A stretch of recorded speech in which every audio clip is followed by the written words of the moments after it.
Hello guys good morning.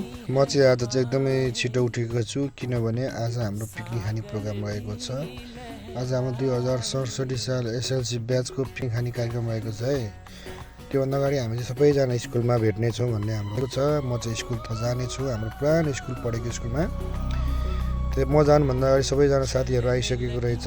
त्यसपछि गएर हामी स्कुलभित्र हामी प्रवेश गऱ्यौँ। त्यसपछि हामीले भिडियो बनायौँ। सबै साथीहरू कोही आउन बाँकी छ, कोही आइसकेको छ। हामीले त्यसपछि हामीले फोटो पनि खिच्यौँ है। पोज दिँदैछ, सबै साथीहरू आइसकेको छ।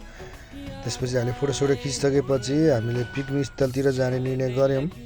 त्यसपछि गएर हामी सबैजना हामी स्कुलबाट हामी बाहिर आयौँ। त्यसपछि गएर हामी सबैजना आफआफ्नो गाडीभित्र हामी बस्यौँ। त्यसपछि गएर हामी सबैजना तयारी भइसकेको छ है गाइज। सबैजना साथीहरू गाडीभित्र बसिसकेको छ। त्यसै गरी अर्को गाडीमा पनि को छ भनेर हेर्दाखेरि सबैजना साथीहरू आफ्नो ठाउँमा बसिसकेको छ। यहाँ चाहिँ पुरै तयारी हुँदैछ है सबैजना जानको लागि। त्यसपछि गएर फेरि हामी अर्को गाडीमा पनि गयौँ। यो गाडीमा चाहिँ को छ भने यसो हेर्दा सबैजना लेडिज ग्रुप मात्रै रहेको छ है गाइज। सबैजना पुरानो साथीहरू हो। 15 वर्षपछि भेटेको एकदमै खुसी लागिरहेको छ। त्यसपछि गएर हामी सबैभन्दा पिकनिक स्थलमा पुगेपछि सबैभन्दा अगाडि हामी नास्ता खायौँ। नास्ता खाइसकेपछि हाम्रो प्रोग्राम रहेको थियो एकअर्कालाई सम्मान गर्ने। हामीले एकअर्कालाई साथीभाइलाई सम्मान गरेर एकदमै खुसीको साथ एकअर्काको कुरा सुन्यौँ। त्यसपछि गएर हाम्रो परिचय कार्यक्रम रहेको थियो। त्यसपछि यहाँ परिचय दिनको लागि एकजना हाम्रो साथी गयो। ऊ हाँस्दा हाँस्दा हाँस्दा हाँस्दा अरूलाई पनि हँसायो। सबैजना हामीले हाँस्यौँ। त्यसपछि गएर परिचय सकिसकेपछि हाम्रो अर्को कार्यक्रम नाचगानको प्रोग्राम थियो।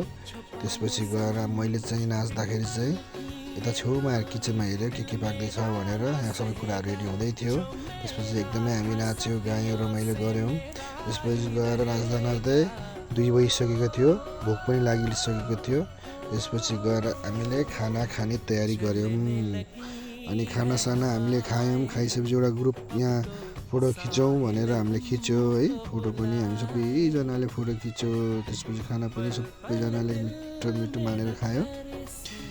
त्यसपछि गएर फेरि पनि खाना खाइसकेपछि अब त पचाउनु पर्यो भनेर पुरै सबैजना नाचगान गऱ्यो है। हाम्रो सबजना खुसीले भात पचाउँदैछ है नाचेर। त्यसपछि गएर फेरि कपाल डान्स पनि यहाँनिर गर्ने भन्ने कुरो भयो। हाम्रो एकजना साथीले कपाल डान्स गर्ने भनेर उसको श्रीमती अनि मेरो साथी होइन ऊ पनि डान्स गर्न लागिरहेको थियो है। अनि लजाइ पनि रहेको थियो तर पनि सबैको फोर्सले गर्दाखेरि ऊ नाच्यो। उसको नाच पनि हामीले हेर्न पायौँ। एकदमै खुसी लागिरहेको छ है। त्यसपछि गएर नाचगान सकिसकेपछि अब अलि साँझ पनि हुन लागिसकेको थियो। अब सबैजना छिटै घर जानुपर्छ भनेर हामी सबैजनाले कार्यक्रमलाई अन्त्य गऱ्यौँ। अन्त्य गरिसकेपछि हामी सबैजना आफ्नो घरमा फर्कियो। यो चाहिँ फर्किँदाखेरिको यो चाहिँ खोलाको बाटो हो। Thank you so much guys. सबैजना साथीहरूलाई मिठो सम्झना सबैजना घर फर्क्यौँ है। अब हामी कहिले भेट्ने हो। अब नेक्स्ट इयर फेरि पनि हाम्रो प्रोग्राम यसरी नै गर्नुपर्छ भन्ने हामी एकअर्कालाई बाचा गरिसकेका छौँ। Thank you so much everyone.